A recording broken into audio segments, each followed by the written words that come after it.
Welcome back, everybody. This is Anchors of Hope, and I'm Rabbi Lior Sinai. I want to just go back to last episode where we talked about living within uncertainty, and we talked about barriers and the walls we build inside of ourselves when life becomes uncertain, and the requirement to go inward. The defenses we construct to avoid feeling vulnerable during these times, to avoid the discomfort of not knowing, of being seen, of living fully in the open. Today, I'd call it a part 2 of last episode. So if you didn't hear last episode, go ahead and listen to episode 18. Because on this episode, we're going to go one step further. Because here's the truth. When those barriers stop working, when the pain gets too loud or too difficult for us to wall off, most of us don't end up going inward to do that work of cleansing ourselves, of healing ourselves. We go outward. Many of us often go outward and look for whom or what to blame. The barrier we create will tell us that I won't feel this pain. The blame side of things will tell us this isn't mine to feel. It's someone else's fault. Well, both are the same instinct, the refusal of taking action, the refusal of agency. Today we're going to look back at what blame actually costs us, individually, communally, and historically. And then, because this is the Anchors of Hope, we're going to find our way back forward. So let's be honest about something uncomfortable. Blame often feels productive. It feels like fighting back. When something goes wrong, a relationship fractures, a career stalls, a friendship quietly dissolves. Pointing at a cause releases something. Blaming someone else gives us the strength or the power that we think that we're on the right side of things. And for a moment, we feel less powerless. But notice what's actually happening in that moment. When I decide that my problem is your fault, I've made you the key to my solution. I now need you to change. I need you to apologize. I need you to acknowledge before I can ever move forward. I have handed you the keys to my life. And here is where it gets psychologically precise.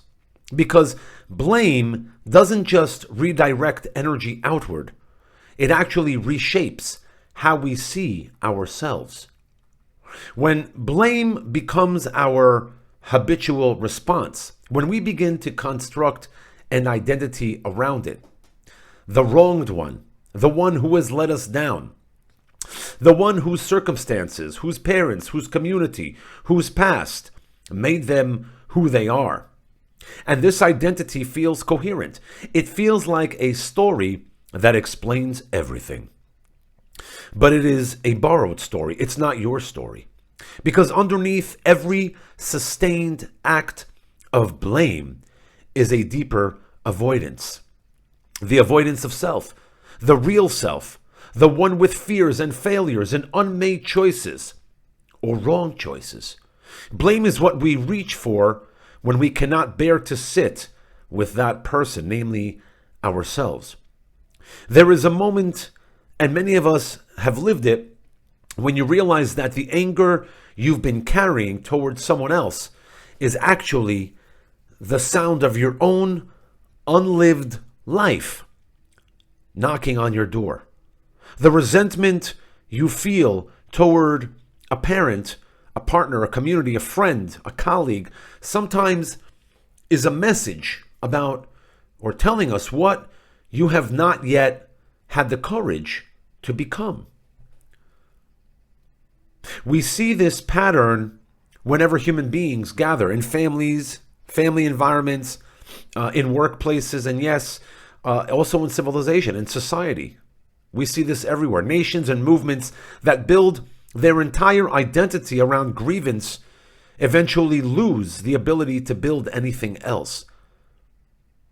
We see this in countries where there are theocracies and dictators whose people are underserved and don't have the basic necessities for life, sewage systems.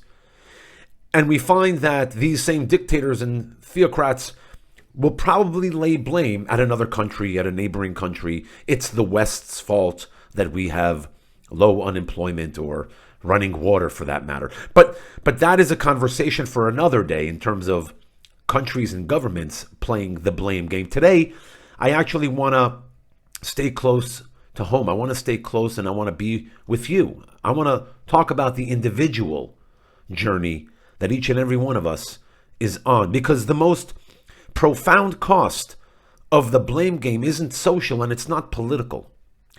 It is spiritual. When you live in chronic blame, you lose access to your truest self. You trade your actual inner life with all its complexity and potential for a simplified story in which you are always the one things happen to, never the one who chooses. Everything is always happening to you. And that trade, it can be devastating, because the truest self, the self capable of growth, of repair, of genuine connection, of getting things done, can only be reached through honest encounter with your own inferiority, with your own internal reality, with your own connection to yourself, with your authentic self, with being vulnerable. Blame forecloses that encounter.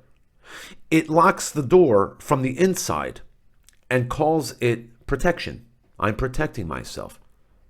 So I want to bring in Jewish tradition and perhaps learn something together that can help us, some of us at least, get over this hump.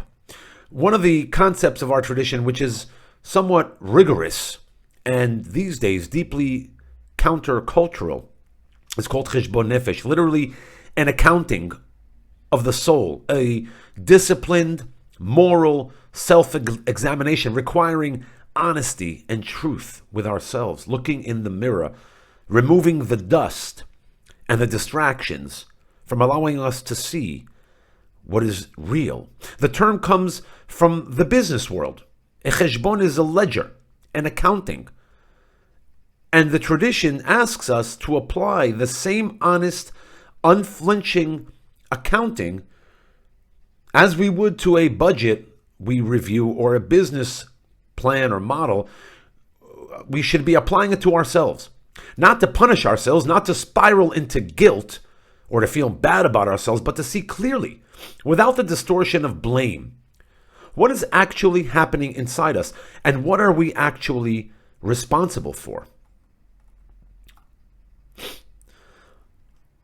This is not a call to naivety. Judaism has never asked us to pretend that pain isn't real, that injustice doesn't exist. It does. That we bear responsibility for everything that happens to us. Of course not. That is not cheshbon nefesh. That is cruelty dressed as discipline.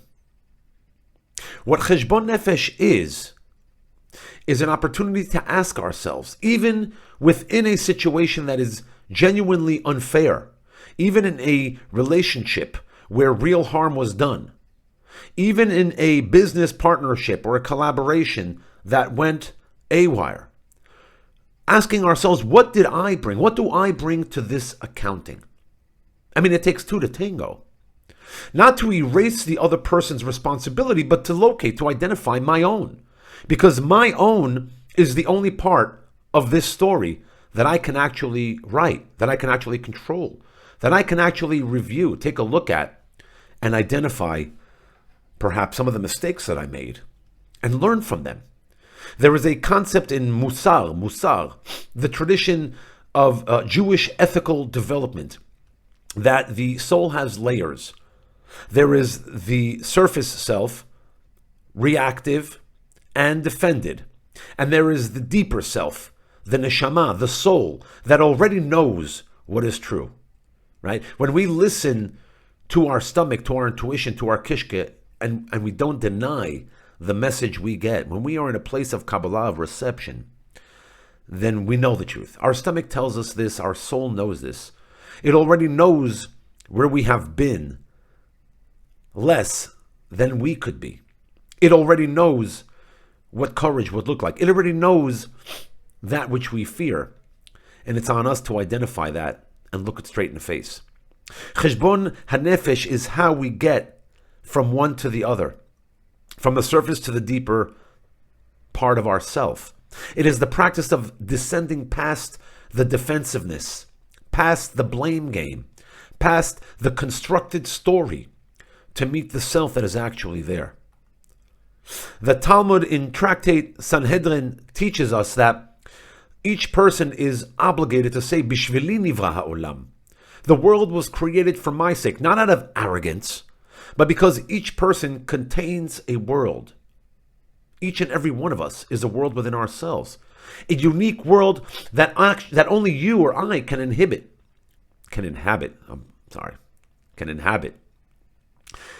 And you cannot inhabit the world from behind a barrier or wall of blame. This is the spiritual cost we named earlier, made out of concrete. When you live in chronic blame, you are not just avoiding responsibility, you are abandoning your own world. You are leaving the most essential version of yourself uninhabited. And over time, you forget that self was ever there. The cheshbon, the soul accounting, the accounting that we take, is the way back. Not back to innocence, but back to authorship, back to taking control and writing our story and not allowing someone else to. Back to the self that chooses, that grows, that can be genuine in their relationship with others, because it is in genuine relationship with itself. We are in genuine relationship with ourselves. We are being honest. So how do we actually make this move from blame to agency, to taking control? I want to suggest 3 movements. Think of them as a progression of sorts. The first movement is acknowledgement. You name what happened. You don't minimize it. You don't pretend the pain wasn't there or isn't real or the injustice wasn't real. You look at it directly. This is actually probably perhaps the hardest step, because acknowledging hurt without blaming is a discipline. Most of us do that one or the other. The tradition asks us to do both. The second movement is the cheshbon, the self-accounting, the soul accounting. You ask, in this situation, not in general, not philosophically, but in this specific situation, what was within my sphere of influence? What did I contribute to the situation? What can I learn? Not to erase the other person's responsibility, but to locate your own, our own role, our role in this situation. The third movement is the anchor. And here we return to the core of this entire series, this podcast. You throw the anchor forward. You ask, given where I am, not where I wish I was, but given where I am, what is the next constructive move? What is my next move? What do I build from here? Because blame is always oriented toward the past. An agency is always oriented toward the future. And hope, active hope, audacious hope, is what makes that turn possible. That's what David Grossman means when he shared of throwing an anchor toward a better future. Not ignoring the storm, not pretending the water is calm, that all is well, but refusing the storm, the chaos out there, to be the story. And what is the better future we are anchoring toward? At the individual level, it's probably being the version of yourself that is fully present, not defended, not offended, not narrating grievance, not waiting for someone else to change before you can begin your own journey. The self that walks into a room and brings its actual aliveness, its authentic presence, because it has done the interior work, the healing, the accounting of knowing who it is, who we are, who you are. That self is not built through comfort. It's not something you purchase online on Amazon or Google.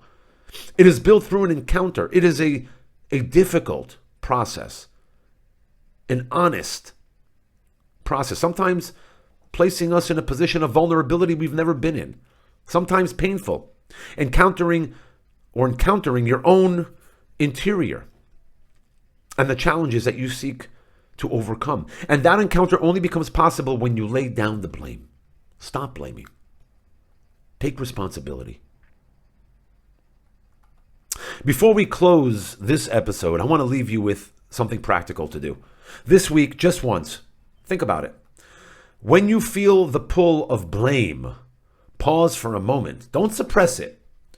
Don't judge yourself for feeling it. Don't feel bad about it, but just pause and ask yourself these 3 questions. Number 1, what am I actually feeling underneath this blame?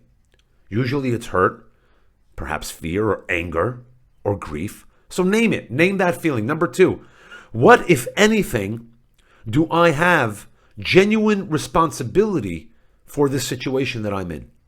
Even a small part, even 10%. Find it honestly.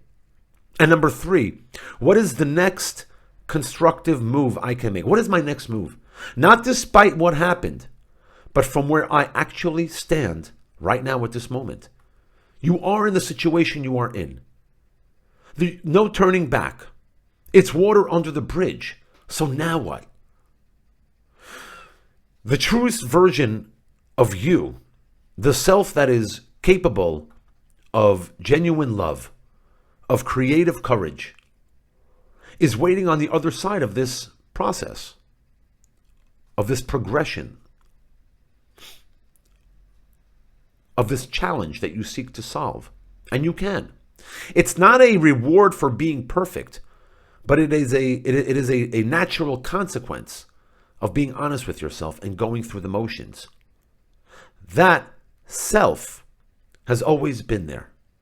Blame has simply been standing in its way. I'm Rabbi Lior Sinai.